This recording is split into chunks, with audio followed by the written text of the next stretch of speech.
صلى الله عليه وآله وسلم وإلى كافة الأنبياء والمرسلين وآلهم وذرياتهم وإلى سبطي رسول الله صلى الله عليه وآله وسلم الإمام حسن بن علي والإمام حسين بن علي رضي الله تعالى عنهما وعليهما السلام وإلى إمامنا الأعظم أبي عبد الله محمد بن إدريس الشافعي رضي الله تعالى عنه وإلى الإمام شيخ الإسلام قطب الدعوة والإرشاد سيدي الحبيب عبد الله بن علوي الحداد وأصولهم وفروعهم وذوي الحقوق عليهم أجمعين بسر أسرار الفاتحة. أعوذ بالله من الشيطان الرجيم. بسم الله الرحمن الرحيم. الحمد لله رب العالمين الرحمن الرحيم مالك يوم الدين إياك نعبد وإياك نستعين اهدنا الصراط المستقيم صراط الذين أنعمت عليهم غير المغضوب عليهم ولا الضالين آمين. إله الورى سهل على من قرى تصانيف حداد العلا ما تعسرا وأصلح له كل الشؤون وجد له بعافية كبرى وأحسن له القرى وجدد له في كل حين كرامة وفضلا وأنعشه إذا ما تعثرا وهب يا ولي الخير أنسا وراحة ورزقا حلالا واسعا وميسرا. بسم الله الرحمن الرحيم. قال المصنف رحمه الله تعالى ونفعنا بعلومه وعلوم مشايخنا في الدارين آمين آمين يا رب العالمين.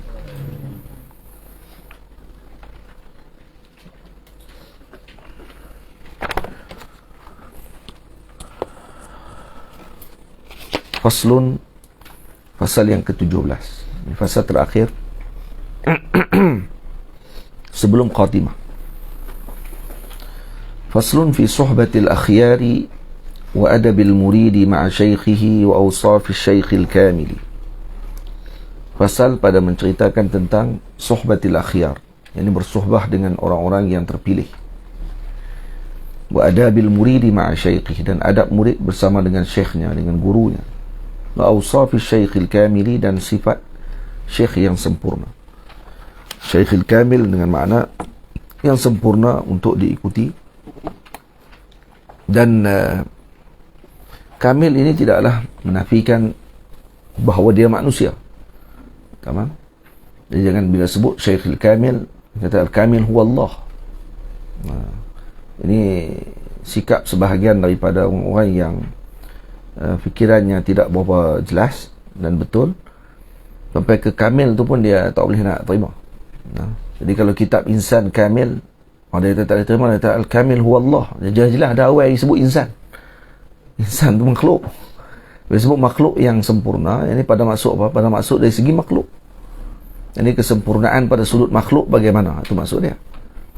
Bukan maksudnya akan menyamakan dengan Tuhan. Ini sampai susu Kamil Dasam pun dia komen. Susu full cream. Kamil Dasam bahasa Arab. Bahasa Inggeris full cream. Bahasa Melayu kita apa ya bahasa Melayu? Penuh lemak, apa dia? Lemak penuh. Susu penuh berkrim. Penuh krim. Berlemak berkrim. Tu dia banyak. Jadi susu itulah Kamil Dasam. Sampai ada seorang Wahabi ni tulis dalam Facebook dia. Kata ni syirik ni kalau susu macam ni. Susu pun syirik. Susu Kamil Dasam ni dia kata syirik, dia kata. Dia tak boleh tulis Kamil kerana Kamil huwa Allah. Dia sampai macam tu sekali dia punya otak fikiran dia. Kalau buka iklan Milo, minum Milo jadi sihat dan kuat tu, ada ni syirik ni. Minum Milo jadi sihat dan kuat. Sampai macam tu. Maksudnya dalil kepada orang ni masih kurang dalam pengetahuan. Sebabkan kerana kurang pengetahuan itulah kita akan ingkar dengan semua orang. Itu dalil kepada kurangnya pengetahuan.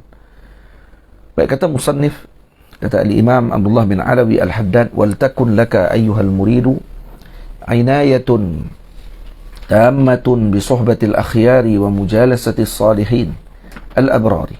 Dan hendaklah ada bagimu wahai murid perhatian yang sempurna dengan bersuhbah dengan orang yang baik, yakni orang yang terpilih, dan duduk bersama dengan orang-orang saleh lagi baik. Wa kun syadidal hirsi ala talabi syaikhin salihin mursyidin nasihin arifin bisyari'ati salikin lit tariqati dha'iqin lil haqiqati kamilil aqli wasi'is sadri hasanis siyasati arifin bi tabaqatin nasi mumayyizin baina gharaizihim wa fitarihim wa ahwalihim. Dan hendaklah engkau menjadi sangat loba, yakni menginginkan, syadidal hirsi ala talabi syaikhin salihin, atas mencari seorang syekh, yakni guru pembimbing murabbi yang saleh, mursyidin yang mursyid, yang memberi petunjuk, nasihin yang memberi nasihat, arifin bis syariah yang arif dengan syariat. Syarat dia itu. Ini syarat-syarat guru murabbi. Kita nak cari guru yang saleh, mursyid, nasih, arif bis syariah, salikin dit tariqah, yang mana mengikuti atas jalan tariqah, zaiqin lil haqiqah, yang dapat menyelami ilmu hakikat, maksudnya yang merasai ilmu hakikat, kamilil aqli wasi'is sadri, yang memiliki akal yang sempurna, tamam, wasi'is sadri, yang lapang dadanya, hasanas siyasati, baik dalam bersiasah. Ini dalam bab apa ni? Siasah ni, siasah ma'an nas, siasah ma'al khalq, semuanya itu dipanggil mudarah. Arifin bi tabaqatin nasi, tahu dalam tingkatan-tingkatan manusia, untuk dia nak berbicara dengan orang macam mana. Qatibun nas ala qadri uqulihim, jadi kena arif dengan tabaqatin nas, mumayyizin baina gharaizihim, dan serta dapat membezakan tabiat, wa fitarihim wa ahwalihim, dan juga pembawakan dan keadaan mereka, fitrahnya manusia tersebut ataupun tabaqat manusia tadi, wa ahwalihim, dan hal keadaan umat tadi. Ini sifat guru-guru atau sifat guru murabbi yang perlu dicari oleh seorang murid tadi. Dan di sini juga menunjukkan bahawa murid perlu mencari seorang sahaja guru. Guru murabbi hanya seorang saja. Tidak ada istilah guru murabbi ramai.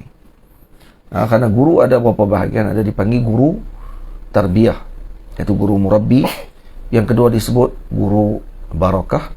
Ayat ini boleh ramai, tak ada masalah. Guru barakah dan guru murabbi. Guru murabbi seorang saja, pembimbing jiwa seorang saja. Manakala guru barakah, yang mana kita datang untuk mengambil ilmu dengannya, dan kemudian bukan kita mengambil nasihat daripadanya. Dan nasihat pun diambil, cuma tidak nasihat tadi menjadi lazim untuk kita ikuti seperti mana nasihatnya guru murabbi. Ada beza tu antara guru murabbi dengan apa ni, dengan guru barakah. Guru barakah boleh ramai, tak ada masalah. Jadi yang di sini Syekh sebut kata kun syadidas al-hirsi ala talabi syaikhin salihin, seorang. Maksud kamu disuruh untuk cari seorang. Seorang guru yang saleh, mursyid, nasih, arif bis syariah.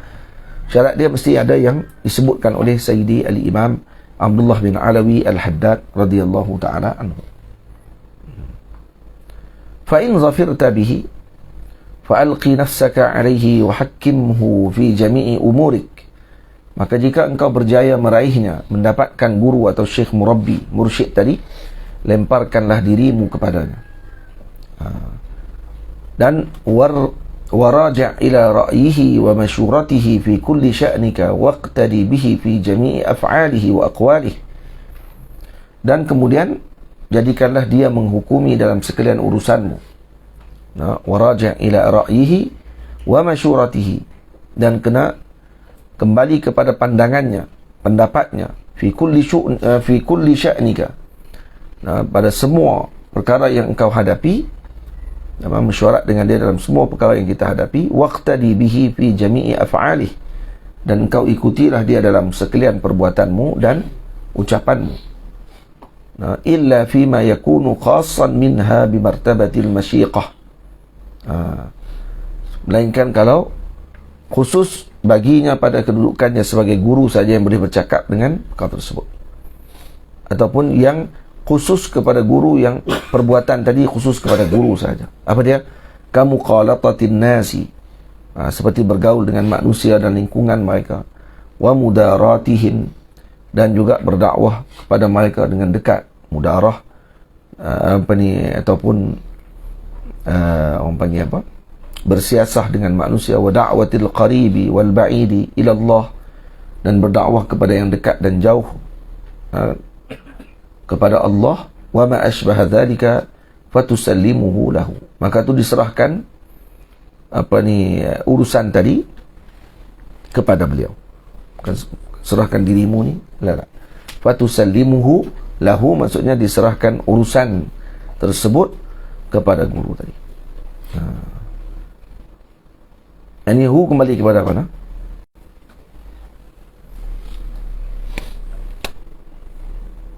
Ali Hakimi? Benar?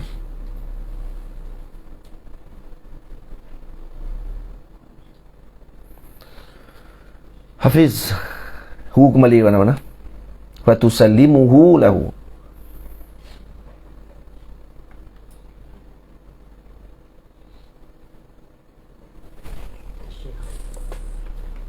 Yang diserahkan syekh kepada dia.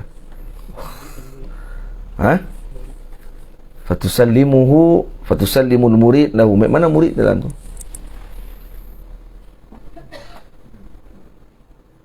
Nak balik apa ni, dhamir kau ada dalam tu jugalah.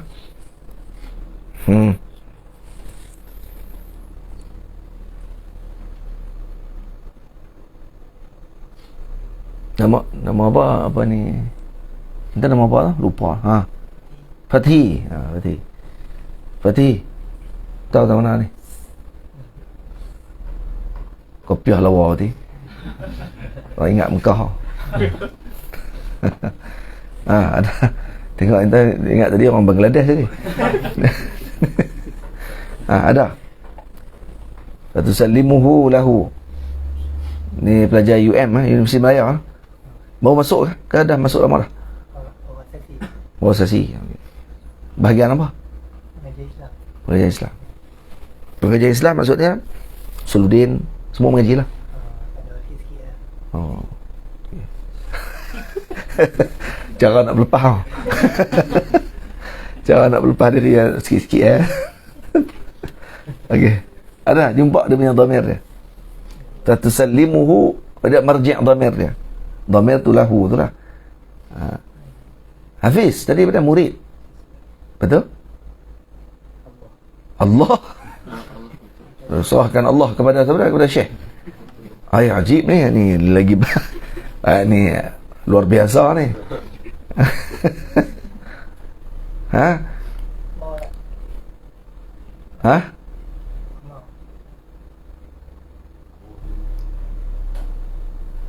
Fatusallimuhu lahu, ya balik kepada ma. Tapi bukan ma tu. Bukan ma tu, ma taham. Illa fima yakunu khassan. Ma tu. Tamam? Illa fima yakunu khassan minha. Jadi pada perkara yang khusus bagi guru, seperti minha bimartabati masyiqah, kamu qalatatin nasi wa mudaratihim wa da'watil qaribi wal ba'idi ila Allah wa ma ashbaha dhalik fatusallimuhu ay fatusallimu ma yakunu khassan minha lahu. Hu kembali kepada ma. Boleh tak? Faham? Jadi kalau ni sebab tu, maka serahkan dirimu kepadanya. Nanti saya beritahu balik pada Fadil Ustaz Abdullah Tahir kan. Pada hu ni kembali kepada ma tu sebenarnya. Fi ma yakunu qassan minhu. Maka diserahkan kalau kata dia terjemah dirimu kepadanya juga, sebab hu ni kembali kepada nafsak. Fatusallimu nafsaka lahu. Boleh jugalah, tak ada masalah. Itu kata marji' dhamir. Kembali kepada yang paling hampir. Yang paling hampir waktu ini ma. Yang diserahkan apa yang khusus kepada guru tadi kepada guru. Sebab perbincangan ini berkenaan dengan menyerahkan urusan tadi kepada guru. Tusallimuhu lahu, kembali kepada ma yakunu khassan. Tapi kalau Ustaz Abdullah diterjemah dengan maka serahkan dirimu kepadanya, kembali kepada hu, kepada nafsak, alqi nafsaka alaihi wa hakimhu fi jami'i umurik. Maksudnya kembali kepada nafs. Boleh tak? Boleh juga, tak ada masalah apa. Balik marji' dhamir tadi kepada hujung sekali. Boleh juga. Apa ni orang panggil apa? Tidak kita katakan salah. Kita tak kata terjemahan ni salah. Tak. Terjemahan tu betul juga. Cuma yang lebih orang panggil apa, kalau kuatnya dia dah balik kepada yang paling dekat. Boleh? Baik, tak apa. Dua-dua boleh. Tak dua tu lah. Sini maka serahkan dirimu kepadanya, ni pun betul. Yang kedua, serahkan apa yang khusus kepadanya tadi, kepadanya. Apa yang dikhususkan kepada guru, pada martabat gurunya tersebut, kepada guru tadi. Diserahkan kepadanya dengan urusan tadi. Jadi jangan kita masuk campur. Ini adab kita dengan guru kita. Jadi apa makna alqi nafsaka alaihi wa hakimhu fi jami'i umurik? Yani kamu serahkan dirimu kepadanya. Maksudnya kamu seperti seorang satu jasad yang kehilangan nyawa. Kamu seperti mayat yang berada di depan pemandi mayat. Ini keadaan kita dengan guru murabbi. Keadaan kita dengan guru murabbi begitu. Tamam. Sebab tu biasanya murid para guru adalah lelaki, kerana mengelakkan fitnah. Kalau perempuan bila alqi nafsaha ala syekh al-murabbi, nanti boleh, tidak ada masalah untuk guru murabbi membimbing lelaki dan wanita, di mana junjungan besar Nabi kita Muhammad membimbing semuanya. Tetapi perlu dengan adab dan tata susila yang lebih halus dan lebih orang panggil apa, yang lebih rigid, disebabkan kerana perbezaan jantina dan juga kerana ajnabiyah. Yang tu kena berhati-hati. Jamah? Ada orang kadang dia guna dengan ni hanya untuk nafsu dia. Dan ramai orang yang mengaku guru murabbi dan akhirnya menyebabkan berlakunya yang tidak baik kepada golongan wanita. Orang perempuan pula ada sebahagian yang bila mana dah datang ta'assub dalam diri tu, dia dah buta habis dah, semua tak nampak apa. Itu yang sampai berlaku benda-benda yang pelik-pelik. Jadi guru murabbi orang yang mutamassik bisyariah, salik li tariqah, zaiq lil haqiqah, maka tak akan melakukan benda-benda tadi.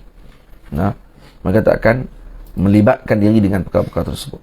Boleh jadi tak mereka berlaku dosa kepada mereka? Ya, tidak mustahil, kerana mereka bukan nabi. Melakukan dosa bagi seorang guru murabbi itu benda yang mungkin. Disebabkan kenapa? Kerana mereka manusia biasa, bukannya nabi. Nabi maksum. Tapi para awliya ini mereka mahfuz, diberi dengan pangkat mahfuz. Tidak maksum tapi mahfuz. Apa beza maksum dengan mahfuz? Maksum tidak akan wukuk padanya dosa kecil dan besar sekalipun, malah tidak terlintas dalam hati mereka dosa. Mahfuz terjaga, maknanya mungkin mereka melakukan dosa, tetapi cepat mereka kembali kepada Allah, dan cepat diterima taubat mereka tadi di sisi Allah Subhanahu wa taala. Tamam? Yang tu beza antara mahfuz dengan maksum. Jadi tak ada kata guru tidak melakukan dosa, guru tidak melakukan kesilapan, tidak. Tapi siapa yang akan menentukan perkara tadi? Bukan murid. Kalau murid menentukan kesilapan guru, maka itu bukan murid sebenarnya. Tamam? Dan kata saya melihat guru saya ini telah melakukan perkara yang bercanggah dengan syariat.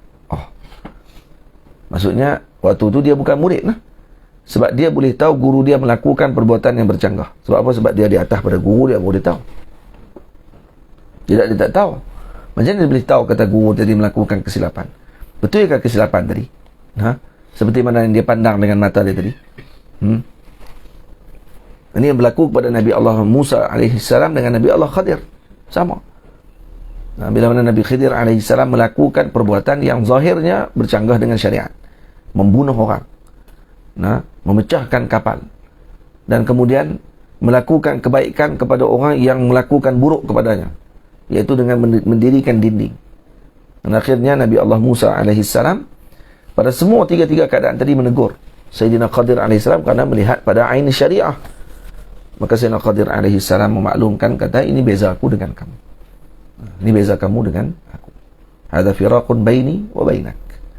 Jadi sebab tu kisah Sayyidina Khadir dengan Nabi Allah Musa tadi adalah usul yang besar dalam perjalanan murid dengan gurunya, agar jangan cepat i'tiraf dengan guru. Karena orang yang i'tiraf pada guru pada permulaan tidak akan sampai bila-bila. takkan sampai. Dan kerana hidup dia dengan i'tirad. Dia suka tengok guru dia untuk dia i'tirad. Tengok sikit dia i'tirad. Semua benda tak kena. Faham? Yang ni tak akan sampai. Ini bukan untuk melatih seorang murid tadi menjadi ta'assub, tidak. Tapi untuk melatih seorang murid tadi bersabar daripada mengeluarkan pandangan bukan pada masanya, dan mengajar mereka untuk bersikap adab dengan yang membimbing dirinya pada waktu tersebut. Itu mendapatkan guru murabbi ini, mursyid yang nasih ini adalah suatu yang kibritil ahmar, seperti belerang merah pada zaman sekarang ni yang sangat sukar untuk kita dapatkan, illa man rahimah rabbuh. Dan i'tiqad seorang murid kepada gurunya, walau gurunya orang biasa, tapi dia i'tiqadkan bahawa gurunya tadi murabbi dan seumpamanya, maka moga-moga itu menjadi kepada murid tersebut dengan berkat i'tiqad dia tadi. Hingga pada para masyayikh menyebut, kalau seorang murid belajar dengan seorang guru yang ilmu nahunya biasa saja, tapi disebabkan i'tiqad muridnya tadi yang mendalam kepada gurunya, boleh menyebabkan murid tadi menjadi pakar dalam ilmu nahu. Contoh, walaupun gurunya biasa, bukan jahil. Guru jahil, lepas tu anak murid dia i'tiqad, bukan jahil syai' akhar. Ini lain lah. Guru ni reti, cuma taklah orang panggil mutabahir dalam ilmu tadi sampai yudrab bihil masal. Contoh, biasa saja orangnya yudrab bihil masal, maksudnya sampai orang jadikan dia misal dengan keilmuan di dalam bidang tersebut. Tapi anak murid i'tiqad. Sebab itu qimah i'tiqad ni besar. Kalau anak murid dia i'tiqad dengan gurunya, maka akan menjadi kesan kepada dirinya dengan apa yang dia i'tiqadkan. Dan moga dia mendapatkan seperti mana yang dia i'tiqadkan kepada gurunya. Seperti mana dia i'tiqad dengan gurunya dengan kemuliaan, Allah akan bagi kemuliaan itu kepada dia. Seperti mana dia i'tiqadkan pada gurunya tersebut. Tamam. Jadi kita tengok ni, ini dia punya adab dia dengan guru kita. Iaitu jangan kita menyibukkan diri dengan, kita kena ikut guru kita dengan semua perbuatan gurunya, guru kita tersebut, dan juga perkataannya. Kecuali yang khusus baginya, itu tak perlu kita ikut. Yang khusus baginya seperti bercampur dengan orang, dan juga mudarah dengan manusia, da'watil qarib wal ba'id ila Allah dan seumpamanya. Tamam? Ini kalau baca dalam Lawaqih Anwar Qudusiyah, kalau baca dalam kitab-kitab Imam Abdul Wahab Sya'rani, ini luas perbahasan dalam masalah tersebut. Ini dalam Anwar Qudusiyah fi ma'rifati qawaidis sufiyah. Yang ini sangat luas perbahasan kenaan dengan masalah tersebut. Apa yang perlu guru buat, murid buat pada gurunya. Apa yang perlu murid lakukan dengan adab dengan gurunya. Dan kalau baca kitab ni, kita akan dapat gambaran yang lain tu. Dan kita akan menganggap bahawa kita masih tidak berguru sebenarnya. Kalau kita berguru, kita masih tidak berguru kalau baca kitab Syekh. Dan kalau baca kitab Madariju Mizanul Al-Qasirin, Mawazinul Qasirin, kalau kata kitab Syekh Abdul Wahab Sya'rani, ini ditulis untuk murid dan juga guru lah. Satu lagi ditulis untuk guru, itu Mawazinul Qasirin. Kalau baca itu tak ada orang murabbi pula dah. Tak ada siapa berani mengaku sebagai murabbi. Lagi tak. Maksudnya dia murabbi, dia kena kenal anak murid dia ni sejak pada azali lagi. Itu dia. Kerana sebab al-arwah junudun mujannadah. Wa ma ta'arafa wa ma apa dia hadisnya? Wa ma ta'arafa minhu talaf. Wa ma tanakara minhu ikhtalaf. Hadis sebut. Hadis arwah junudun mujannadah. Roh ni adalah tentera yang tersusun.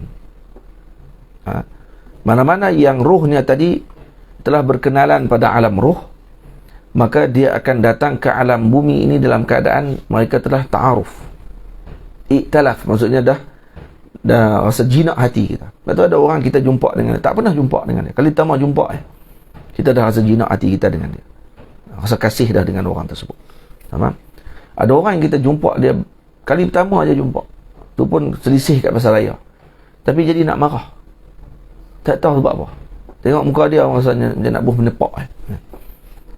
Kita pun heran. Kawan segak elok aja, tapi awak kita jadi geram dengan dia tu. Dan rupanya pada alam roh dulu kita dah bertentang lah. Kita duduk sekali. Wa matanakara minhu ikhtalaf.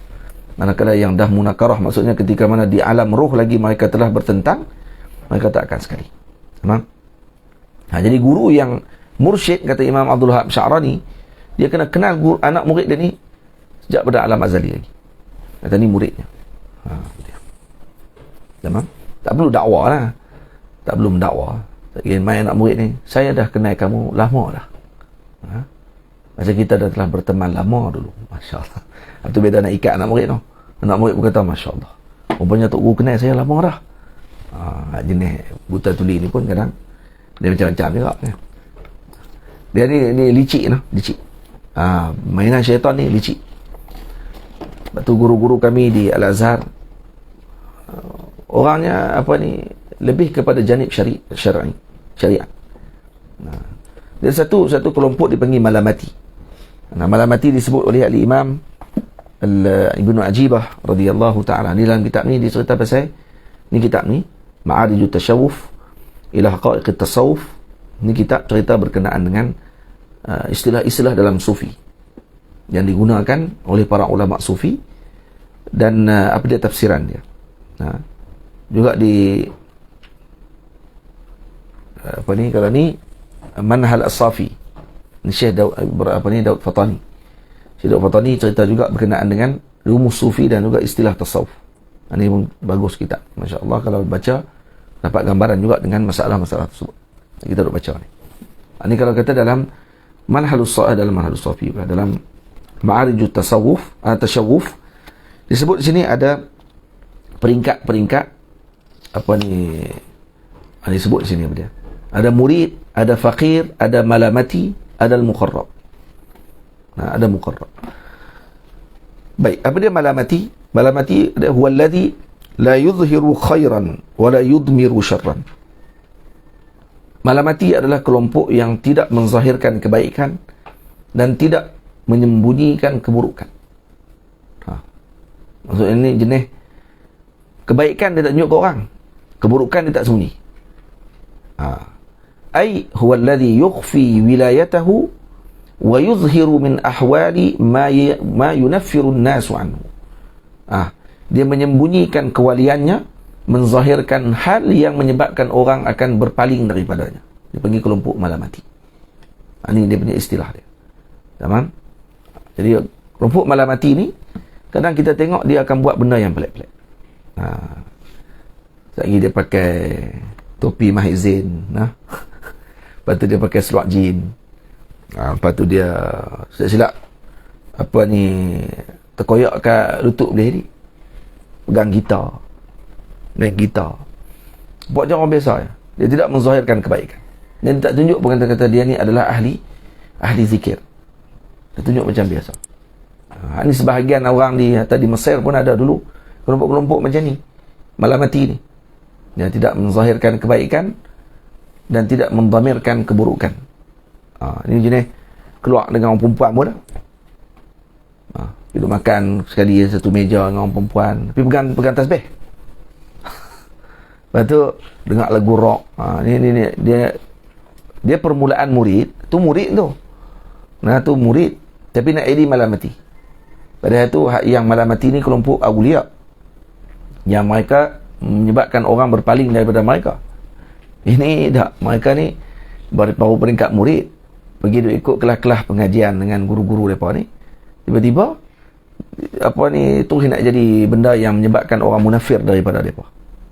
Ni orang panggil Allahu a'lam cara mereka, kita tak tahu. Dengar lagu grunge, dengar lagu heavy metal, buka kuat-kuat. Lebih berat lagi daripada tu tengok cerita porno, kemudian anggap kata dak ni nak tengok kita boleh tahan tak nafsu kita ketika melihat tu. Ni cari pasal yang main. Ada yang macam tu. Kelompok macam tu ada. Tapi ini tak sama ni dengan yang disebut oleh Al-Imam Ibnu Ajibah. Ini bukan menzahirkan keburukan tadi dengan makna yang sebegitu yang dilakukan oleh mereka.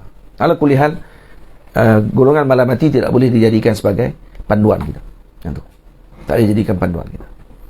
Kena tengok dengan guru yang tadi yang disebutkan oleh Imam Abdullah bin Alawi Al-Haddad radhiyallahu taala anhu.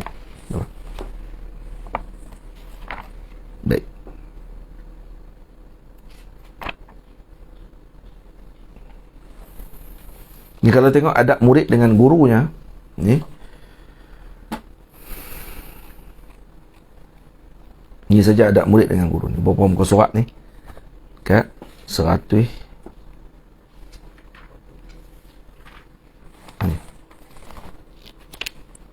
Ni dekat 100 muka surat. Ni adab murid dengan guru saja. Yang Syekh Imam Abdul Wahab Sya'rani sebut dalam kitab Al-Anwar Al-Qudsiyah, fi ma'rifati qawaidis sufiyah. Ini cerita ni.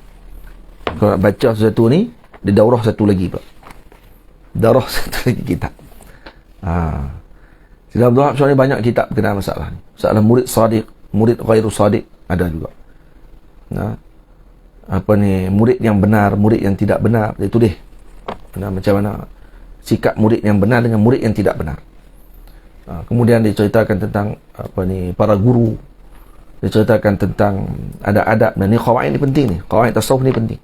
Qawaid sufiyah yang disebutkan oleh Sidi Abdul Wahab Sya'rani ni sangat penting, dan insya-Allah kalau ada rezeki saya cadang macam nak terjemah kitab ni. Terjemah ringkas lah. Ambil qawaid dia saja untuk disebarkan.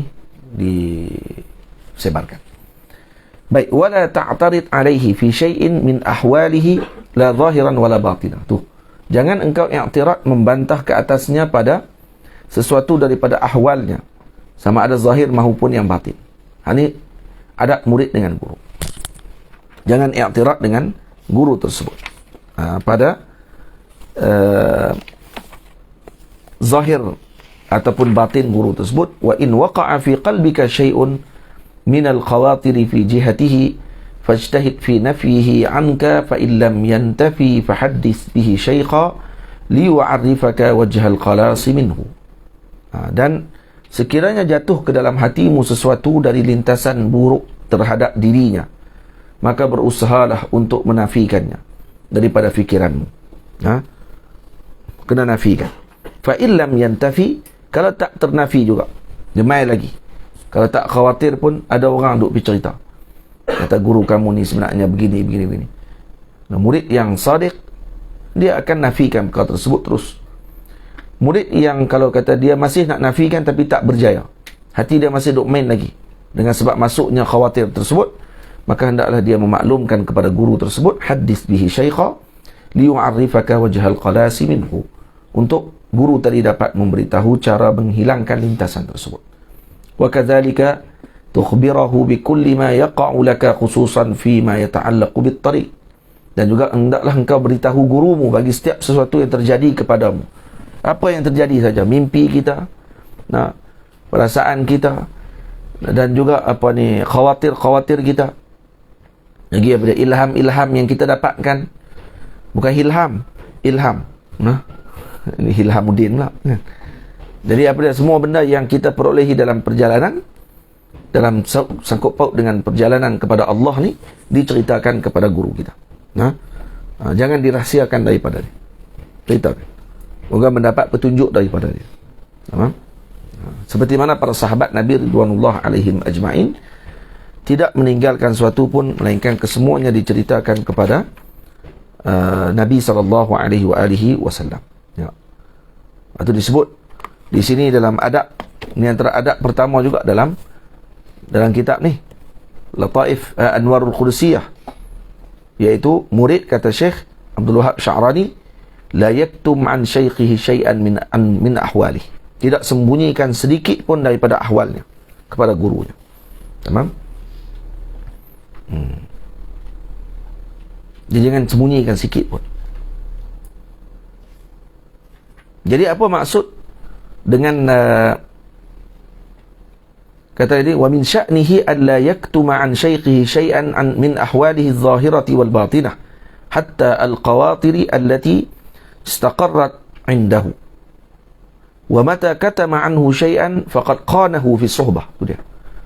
Kalau dia menyembunyikan sesuatu daripada gurunya tersebut dengan hal yang berlaku pada dirinya zahir dan batin, dan khawatir-khawatir yang terlintas dalam dirinya, kalau dia sembunyikan, faqad qanahu fi suhbah, sebenarnya dia telah berkhianat dalam suhbah dengan gurunya.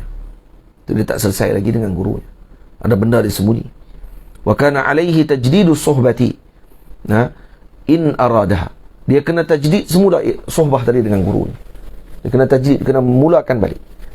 Wal muradu bima qulna al-umur, yang dimaksudkan dengan apa yang kita sebutkan ini, apa benda apa yang tak boleh sembunyi. Jadi al-umur allati yahsulu biha at-taraqqi 'adatan fi at-tariq min dhikri 'ilalil a'mali duna al-umuril 'adiyah.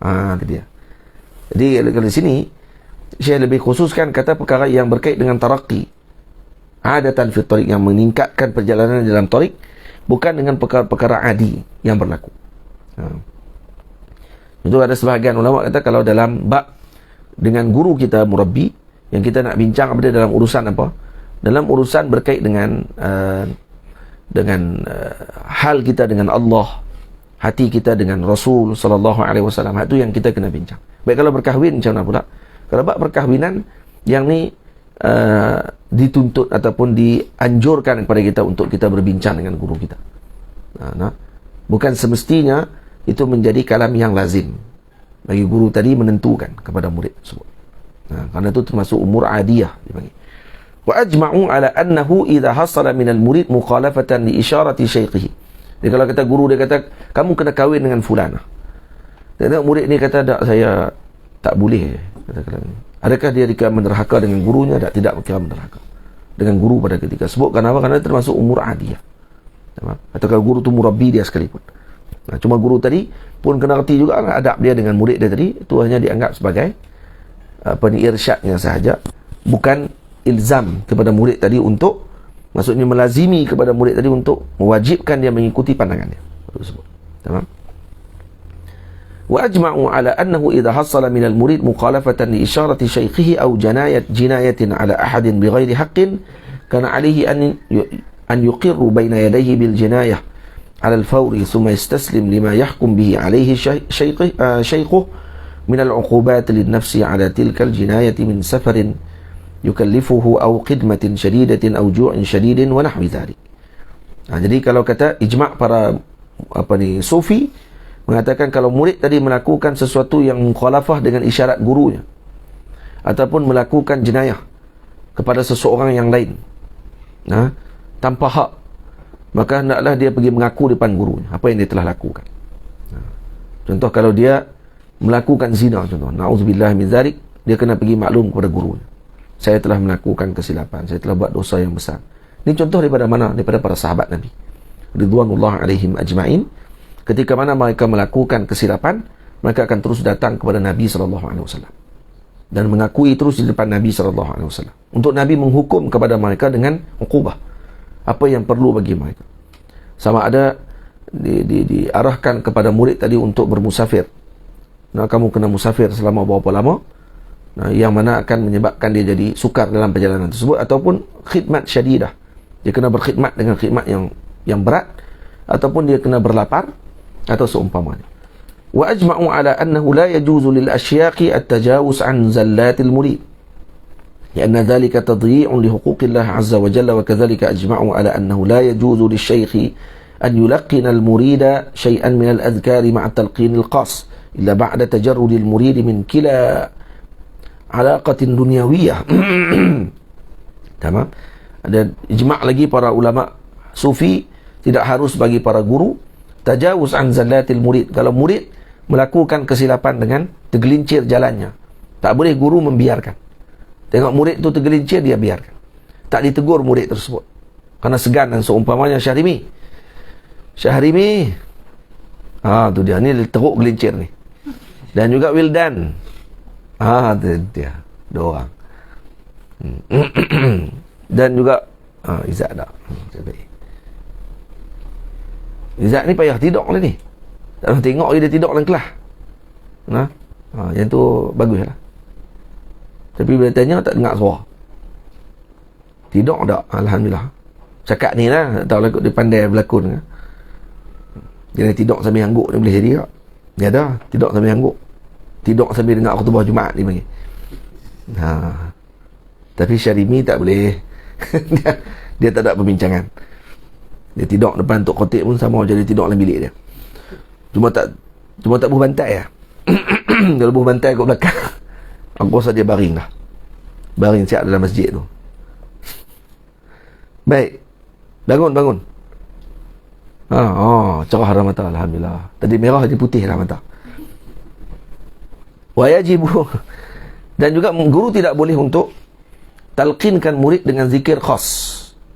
Melainkan setelah mana dia telah tajrid daripada alaqatin dunyawiyah. Kalau tajrid dah bagi zikir khas. Ini siapa dia? Ini guru murabbi lah, ada zikir khas dan seumpamanya. Wa yajibu 'ala asy-syaikh an ya'mura al-murida an yadhkura Allah ta'ala bilisanihi bishiddatin wa 'azmin, fa idza tamakkana min dhalika ya'muruhu an yusawwiya fi adh-dhikri baina qalbihi wa lisanihi. Ini arahan-arahan guru ni. Maksudnya diarahkan dengan apa ni, zikir kepada murid tadi dengan lisannya dengan kuat. Kemudian diarahkan untuk menyamakan zikir lisan dengan zikir batin. Jangan diasingkan. Ada orang dizikir dengan lidah saja tapi batin tidak zikir. Tak disekalikan. Yang maksud dia peringkat-peringkat dia. Tamam? Baik, habis cerita tu semua dia kata, waqad kana sayyidi Syekh Abu Su'ud Al-Jarihi rahimahullahu ta'ala ya'muru al-murida bi an yatanawala ghidha'ahu al-mu'tad kamiyatan min habbil qamhi thumma yasiru yanqusu kulla yawmin qamha wa taratan yu'adilu dhalika bi qashabi tari fayasiru yanqusu ghidha'uhu kulla yawmin bihasabi ma yanqusu thiqalul qishabi. Wa dhalika amrun la yahussu bihi al-badan ولا يؤثر فيه ضعفا فمن أراد أن يقلل الأكل على التدريج فليفعل مثل ذلك. Imam Abi Su'ud Al-Jarihi rahimahullah mengarahkan muridnya untuk mengambil makanan yang mereka biasa makan, kamiyatan min habbil qamh, daripada gandum contohnya. Summa yasiru yanqusu kulla yawmin qamhah, setiap hari dia akan buang sebiji gandum. Contohnya dia suruh ambil mula satu portion ni, segenggam. Contoh, hak ni kalau geng masuk gym lah, orang nak diet ni, dia kata makan hanya sebesar genggam penumbuk kita saja, bukan penumbuk kawan kita. Cari penumbuk kawan yang paling besar ni, dia ambil genggam penumbuk kawan dia, tak genggam penumbuk kita. Jadi penumbuk kita besar ni, jadi nasi makan banyak ni, contoh. Baik. Kemudian dia akan buang setiap hari sebiji, dia akan buang. Faham? Jadi macam nasi tu, tak apa efisien kan, berah kalau banyak ni, berah dia banyak mana? Hak berah tu dibuang, masak pula hak berah yang sikit tadi, buang satu sebiji. Wa taratan yu'adilu dhalika bi khashabin tari fayasiru yanqusu ghidha'uhu kulla yawmin bihasabi ma yanqusu thiqal al-khashab. Ataupun diletakkan dengan kayu. Diletakkan dengan kayu, ditimbang dengan kayu penimbang tadi ni, maka dibuang mengikut kepada timbangan kayu tu. Selagi makin kurang kayu tadi, maksud kayu contohnya dibubur segenggam macam ni, letak atas timbangan, letak berah sebanyak kayu tu. Kayu tu kayu yang kering tu, bukan khashab yang ada apa ni orang panggil yang basah tu berat. Mungkin macam lidi kan dan seumpamanya, letakkan satu orang panggil apa, genggaman, letak di atas tempat penimbang, letak berah seberat benda tadi. Kemudian esoknya dicabut satu lidi, timbang pula. Dia makin kurang makanan tadi, dan perkara tadi tidak disedari, dilakukan macam tu. Sebab tu kata Imam Abdullah Syakni, "Man arada an yuqallil al-akla 'ala at-tadrij falyaf'al mithla dhalik." Siapa yang nak kurang makan secara berurutan, buat macam ni. Saya kalau makan nasi segenggam macam ni, tu buang sebiji sampai kita rasa mu'tad, biasa rasa makan macam tu. Wa kanat tariqatu Syekhina Syekh Muhammad Shinnawi rahimahullahu ta'ala al-akla al-akla al-mu'tada ma'a kathrati adh-dhikri bi'azmin wa himmatin. Tapi tarik Syekh Muhammad Shinnawi pula lain. Tu tarik Syekh Abu Su'ud Al-Jarihi, iaitu makan dia kurang. Jadi anak murid kena ikut cara dia, sebab dia ikut guru tadi. Kalau ikut Syekh Muhammad Shinnawi pula, dia makan biasa, sehari 3 kali makan. Tapi dengan zikir yang banyak, dengan azmin wa himmah, dengan kuat. Makan banyak tapi tetap dengan zikir, tetap dengan kekuatan himmah yang seperti biasa, macam orang makan sikit. Wa yaqulu, kata beliau, inna zikra yahdimu at-ta'ama, zikir itu akan menghadamkan makanan. Ini jadi makan banyak tak apa, sebab zikirnya banyak. Maka kata beliau, zikir akan menghadamkan makanan. Wa yaqulu inna fil hadisi Adhibu ta'amakum bi dzikrillahi ta'ala wa la tanamu alaihi fataqsu qulubakum. Tamam? Hadis ni riwayat Imam Tabrani dalam Awsat, Imam Baihaqi dalam Syu'abil Iman daripada Sayyidatina Aisyah radhiyallahu ta'ala anhu. Tamam? Tapi sebahagian ulama mengatakan bahawa hadis ni maudhu'. Mengatakan hadis ni maudhu'. Kata azibu ta'amakum, maksudnya hancurkan makanan kamu dengan zikrullah. Wala tanamu alaihi, dan jangan kamu tidur dengan makan tersebut. Waktu orang tua kita pun selalu pesan, kalau lepas makan jangan tidur. Jalan dulu. Kalau kamu tidur selepas makan tadi, fataqsu qulubakum, akan mengeraskan hati kamu. Hati kamu akan jadi keras. Jadi kalau kata makan tidur. Wa kana kathiran ma yaqulu nahnu la nahtaju ma'a dhikri ila fijlin wala qallin wala syai'in mimma yahdimu at-ta'ama istighna'ina min ala dhalika bizikri. Dan kebanyakan para awliya menyebut, kata apa? Kami tidak memerlukan bersama dengan zikir dengan fijl. Apa dia fijl? Fijl apa dia fijl? Ustaz Saleh. Oh, saya handset saya tak mana. Oh, ada. Oh, tak ada. Tinggal. Fijlin ada fijlin. Oh, Zahid ni dia nak mula malah lah.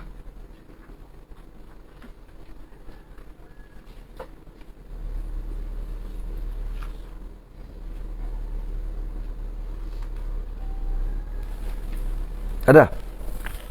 Fijlin apa dia? Sebutin. Bacaan umum.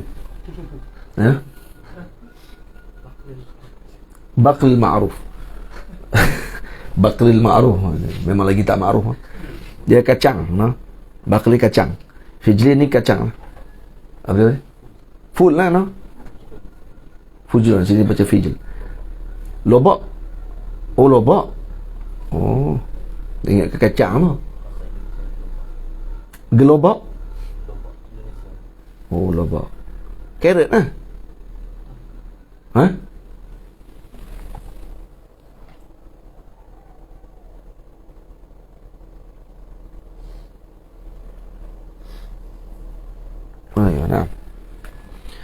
Lobak. Fijl ni lobak. Kami ketika berzikir tidak memerlukan kepada lobak, tidak memerlukan kepada khal. Khal apa dia? Cuka. Dan tidak memerlukan sesuatu pun daripada perkara yang menghadamkan makanan. Kenapa? Listighna'ina an zalika bizikri. Nampak? Jadi maksudnya ni semua makanan-makanan yang akan menghadamkan ni. Mungkin lobak ni menghadamkan. Khal menghadamkan. Ataupun apa-apa makanan yang jadi penghadaman kepada makanan. Tak perlu, kenapa? Karena makan kami tadi akan menjadi hadam dengan zikir. Walakin kana ashabuhu ashab a'malin syaqatin min hirsin. Jadi kata Imam Abdul Wahab Syarani, tapi para ashab Imam Muhammad Shinnawi, mereka ni anak-anak murid dia kerja berat. Kerja petani. Hirs, lagi ada hirsin, hasadin, dirasin wa nahwi dhalika fa likulli halin rijalun walhamdulillahi rabbil alamin. Jadi setiap maqam ada dia punya kedudukannya. Dia bekerja berat. Kerja tanam pokok, kerja menuai, kerja buat padi, kerja buat bendang gandum dan seumpamanya. Kerja berat. Dan dia ahli sufi. Mereka pekerja berat, jadi macam tu lah, sebab tu mereka tak makan banyak pun tak apa, sebab jadi hadam dah, keluar jadi peluh dengan apa yang mereka lakukan. Sama. Yang tu antara murid la yaktum an syaiqi syai'an min ahwalihi. Dia termasuk sekali dengan cerita-cerita semua. Jadi Syekh Abdul Wahab Syarani macam tu dia punya penulisan beliau. Dalam tajuk tu kita tak boleh baca tajuk tu, dia akan bincang tajuk tu saja. Dia akan masuk sekali dengan ada faedah-faedah lain tentang masalah tersebut. Cuma yang kita penting dapat apa dia lah ni, tak boleh dia tutup ataupun sembunyi daripada gurunya, dan dia kena dapatkan isyarat daripada gurunya dalam keadaan semuanya. Masuk apa dia masalah semua tadi, iaitu pada hal berkait dengan tariq. Ya ta'allaq bit tariq. Jadi Imam Abdullah bin Alawi Al-Haddad bagi dengan bahasa yang ringkas. Lepas tu dia kata ni, wa kadzalika tukhbiruhu bi kulli ma yaqa'u laka khususan fi ma yata'allaqu bit tariq. Bukan dengan perkara yang adiyah. Tapi kalau dimaklumkan juga dengan perkara adiyah, kata ahsan.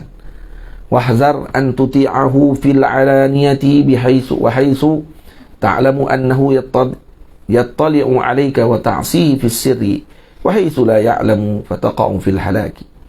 Dan hendaklah ni adab kita seterusnya dengan guru, murabbi. Hendaklah engkau berhati-hati jika engkau mentaatinya pada zahir sahaja. Nah, sedangkan engkau mengetahui bahawasanya guru itu menyaksi ke atas engkau. Jadi dia nampak guru dia tengok ke dia dan duduk depan guru, maka dia jaga betul adab dia waktu itu. Tetapi ketika mana di belakang gurunya, atau engkau bermaksiat secara sembunyi, yang membatah dalam dirimu, dalam batinmu, ketika dia tidak mengetahui, maka engkau akan tergelincir ke dalam kebinasaan. La ya'lam fataqa'u fil halaki. Ini ramai murid yang dipanggil hipokrit. Depan gurunya bukan main lagi. Beradab dan seumpamanya, nampak seakan begitu, tetapi hakikatnya dalam hatinya penuh dengan kebencian dan juga i'tirad kepada gurunya tersebut. Na'udzubillahi min dzalik. Moga kita tidak menjadi murid yang sedemikian. Ini murid yang berbeza zahirnya dengan batinnya, dengan gurunya. Faham? Jadi kalau kata ada macam tu, kena segera bertaubat kepada Allah Subhanahu wa taala. Kerana kamu tak akan sampai bila-bila tak akan sampai, dan tak akan mendapatkan faedah dengan ilmu tersebut. Tak akan dapat faedah. Wala tajtami' bi ahadin minal masyayikh al-mutazahirin bit-tasliki illa an idnihi. Dan janganlah engkau berhimpun dengan salah seorang masyayikh yang masyhur sebagai pembimbing jalan tariqah, yakni syekh taslik, melainkan dengan izin syekhmu, yakni guru. Jadi kalau guru izinkan, pada waktu itu baru dibenarkan. Saya ketika nak pergi ke majlis tariqah Naqsyabandiyah Kurdiyah di Mesir, bawah pimpinan Syekh Muhammad Al-Kurdi, dia cucu kepada Syekh Amin Kurdi, pengarang kitab Tanwirul Khuluq, cucu beliau Syekh Muhammad Amin Kurdi. Ni dia punya tok wan dia, Syekh Amin Kurdi, tok wan dia, pengarang Tanwirul Khuluq, An-Allamil Ghuyub. Ni kitab fiqh yang masya-Allah tabarakallah. Kemudian dia turun pada anak dia, Syekh Najmuddin Al-Kurdi, dan turun pada cucu dia, Syekh Muhammad. Ini saya pergi kat Syekh Muhammad. Syekh Muhammad ni alim besar juga, ulama besar Azhar juga. Jadi saya pergi ke majlis beliau. Masa tu dijemput oleh Syekh Syekh Fatihi Hijazi. Guru saya Maulana Syekh Fatihi Hijazi, tarikat Naqsyabandi Kurdi. Jadi waktu saya nak pergi tu, saya beritahu dulu kat Maulana Syekh Yusri hafizahullah, kata, boleh tak saya nak pergi tengok hadrah Naqsyabandi, macam mana mereka zikir, wirid dan seumpamanya. Maulana Syekh Yusri kata, pergi sila, jarrib, ambil manfaat dan juga ambil pengalaman duduk dalam majlis zikirnya orang lain. Ini sikapnya para masyayikh kami. Syekh Yusri dia tak kisah, dia tak ada kita istilah, dia kata tak boleh. Mana boleh, kamu seorang guru saja, mana boleh pergi ramai-ramai. Tak, saya pergi, saya pergi. Ya, saya pergi. Ada lebih sekali ya. Saya pergi sekali. Tempat dia agak jauh jugalah daripada Kairah tu. Masih dalam Kairah, cuma ujung sebelum masuk ke negeri sebelah Kairah. Ada tempat wirid dia. Naqsyabandi dia ada cara dia sendiri. Pakai wirid dalam gelap. Dalam gelap, mana dia bagi batu seorang satu. Dia tanya lah, batu ni untuk awak. Sebab waktu nak wirid tu dia bagi batu untuk pegang di tangannya. Kata batu ni jadi saksi nanti di akhirat. Ini termasuk akuan yang menjadi saksi kata kita sedang berzikir. Dia ada tarik muhasabah. Syekh akan baca kamu gambarkan kamu sekarang berada dalam liang lahat. Kamu berada di rumah kamu, duduk di atas katil, kemudian kamu nanti akan bangkit. Diangkat oleh orang, kamu dimandikan. Kita duduk bayang, kita tengok nak mati tau. Hak faham hak tak faham. Kalau dengan berterti bahasa Arab kalau tak faham, dia tidur waktu tu. Waktu tu memang syok tidur waktu tu, gelap. Lepas tu makan. Lepas habis majlis tu tutup, buka balik lampu. Ni lelaki dengan lelaki je. Orang perempuan kat tempat orang perempuan. Tapi saya tak tahu pula orang perempuan ada ke tak malam tu. Tak perasan pula. Tapi orang lelaki duduk dalam dewan tu, orang lelaki saja. Kawasan besar lebih kurang rumah ni. Kemudian lepas tu makan. Baca kitab dulu. Saya akan baca kitab Tafsir Khazin dengan Tanwirul Khuluq. Saya baca kitab Tok Wan dia dan juga baca Tafsir Khazin. Saya dapat ijazah daripada beliau kitab Tanwirul Khuluq pada waktu tu. pergi jumpa dengan beliau, dan kemudian dia ijazahkan kitab Tanwirul Qulub, sambung dengan datuknya. Sambung dengan datuknya Imam Amin Kurdi, pengarang kitab tersebut. Jadi silsilah kitab Tanwirul Qulub saya ambil daripada murid atau cucunya Imam Amin Kurdi sendiri. Dan semua mereka alim, ulama besar. Dan tak ada pun saya tengok dalam tu ada perkara yang bercanggah, semuanya mengikuti syariat agama Allah Ta'ala. Dan makan dia sedap, yang kerana yang masak tu orang panggil apa, dia pun cukup jaga bab makanan ni. Ahli Naqsyabandi ni cukup jaga bab makan. Makan mesti dimasak oleh orang lelaki yang berwuduk, bersuci. Tak boleh orang yang tidak bersuci masak. Lepas tu mereka tak, dalam sadah Naqsyabandiyah, tempat masak mereka orang lelaki saja, perempuan tak nak. Sebab takut perempuan haid. Sebab mereka tak akan makan makanan yang dimasak oleh perempuan haid. Ini sadah Naqsyabandi punya akhlak mereka, dan juga suluk mereka macam tu. Mereka tak akan makan yang dimasak oleh perempuan haid. Karena bila makan masakan yang dimasak oleh perempuan haid akan terkesan juga pada sir mereka. Ini berlaku kepada Syekh Ahmad Mursi rahimahullah, Naqsyabandi, anak murid kepada Syekh Amin Baghdadi, yang diceritakan oleh Maulana Syekh Ali, yang saya pernah cerita sebelum ni. Qulubuna kazzujaj, kan? Hati kita ni seperti kaca. Mana kalau kata mereka makan makanan yang dimasak oleh perempuan haid, jadi hati mereka nanti akan jadi kabus. Waktu tu. Ini bukan menghina perempuan haid, tidak sekali menghina. Dan cuma itu suluk mereka begitu. Jadi kalau nak masak, bersuci. Bagi suci dulu, baru masak. Bukan mereka tak makan orang perempuan masak. Mereka tak makan kalau masak oleh orang yang tidak suci. Baik. Kemudian,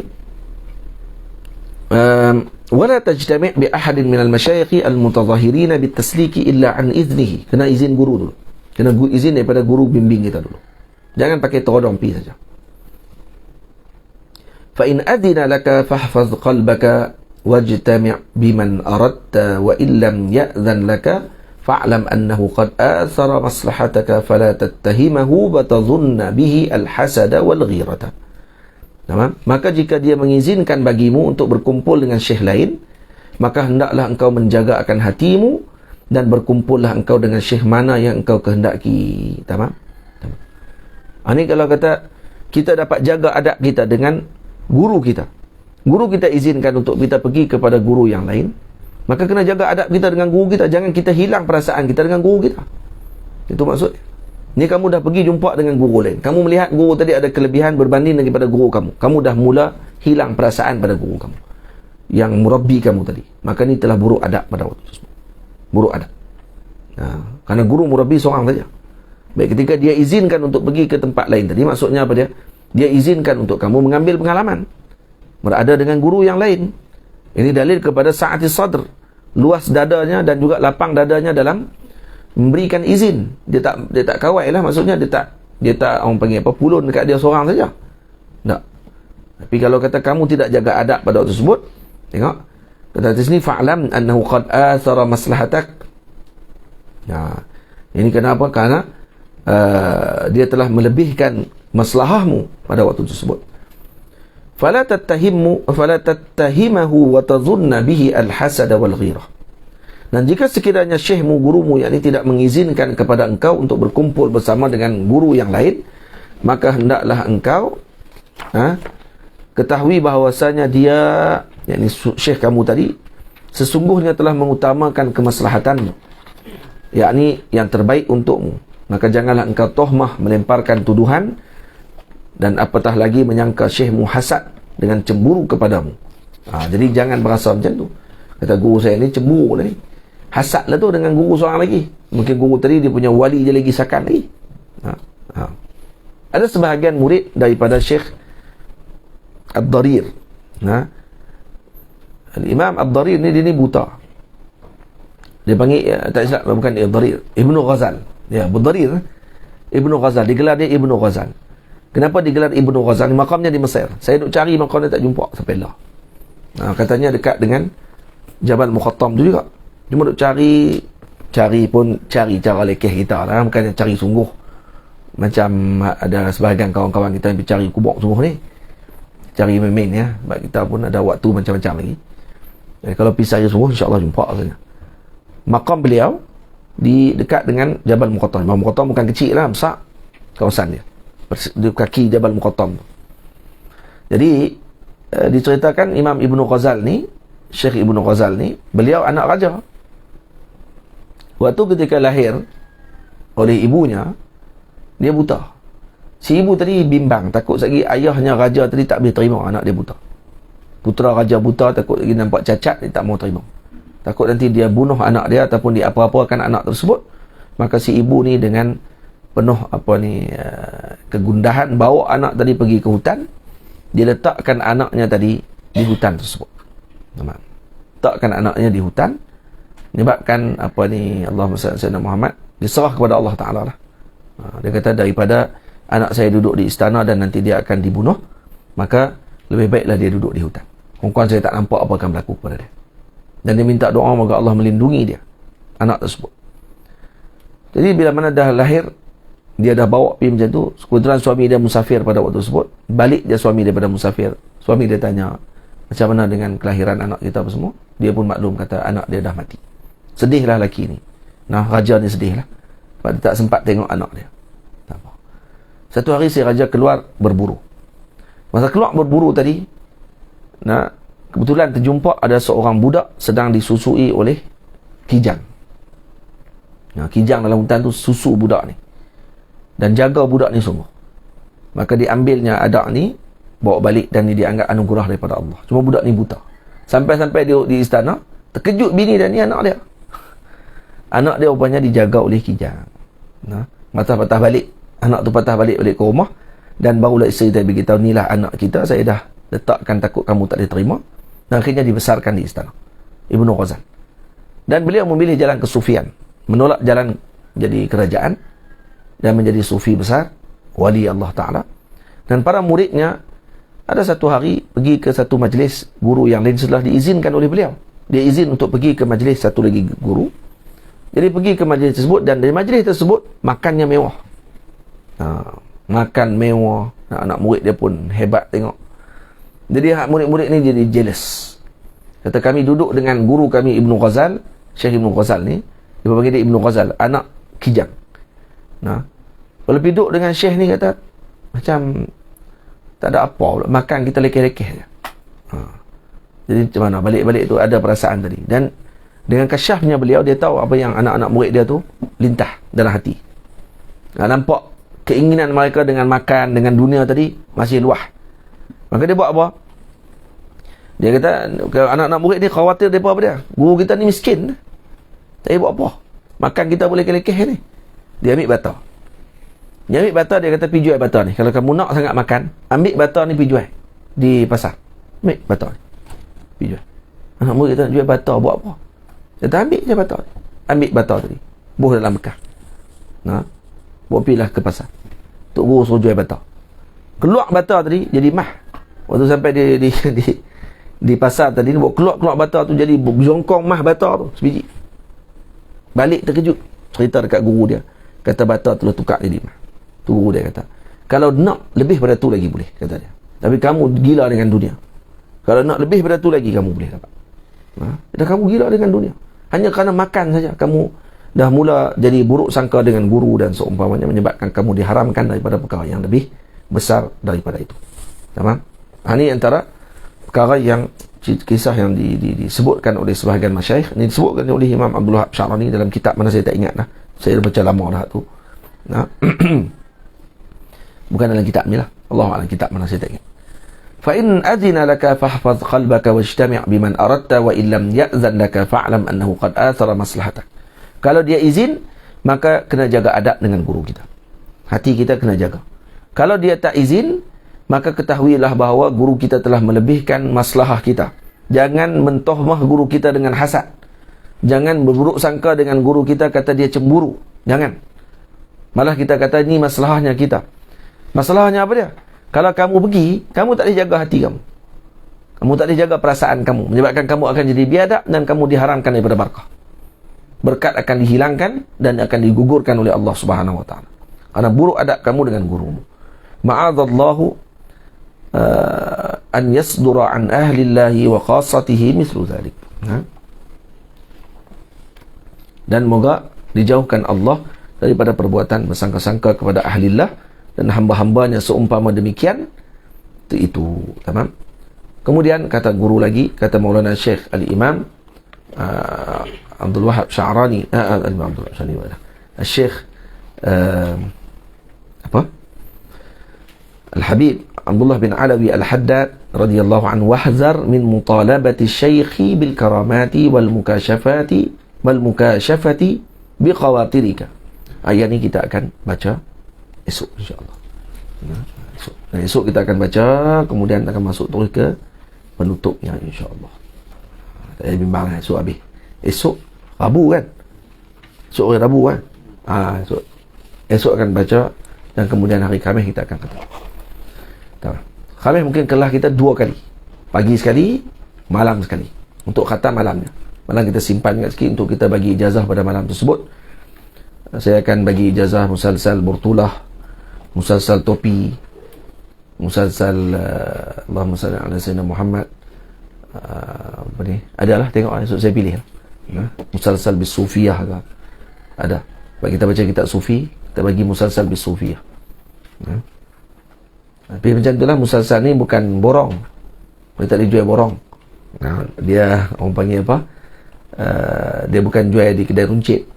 Jadi kena mai, akan datang mai pula lepas ni. Kita bagi pula musalsal ni. Santri di Zawiyah pun bukan dapat musalsal semua lagi pun. Ada dapat musalsal Burtulah tak? Santri tak dapat. Mereka dah duduk kat 2 tahun dah. Pun mereka tak dapat lagi. Maksudnya bukan saya di sini duduk bagi musalsal ya. Tak. Daripada sini duduk mengaji. Musalsal pada waktu yang ni kan rezeki lah, rezeki datangnya tetamu, mereka pun dapat sekali. Jadi kita akan bagi musalsal esok hari Khamis ni insya-Allah. Musalsal Burtulah, musalsal Topi. Lepas ni boleh lah pakai topi tu, topi untuk buat kebun tu. Dapat sanad. Topi kebun pun ada sanad. Dia topi cowboy tu sepatutnya. Topi cowboy. Topi cowboy tu yang sebahagian ulama pakai topi cowboy tu. Tu pun ada sanad kat topi cowboy pun. Jadi insya-Allah kita bagi pada hari Khamis nanti insya-Allah. Jadi kalau kata peserta yang ikut berdasarkan online ni, boleh kalau nak datang sini, boleh datang lah. Datang dan sampai malam. Malam tu pun akan ada majlis juga insya-Allah. Sallallahu ala sayyidina Muhammad wa ala alihi wa sahbihi ajma'in, walhamdulillahi rabbil alamin. Assalamualaikum warahmatullahi wabarakatuh.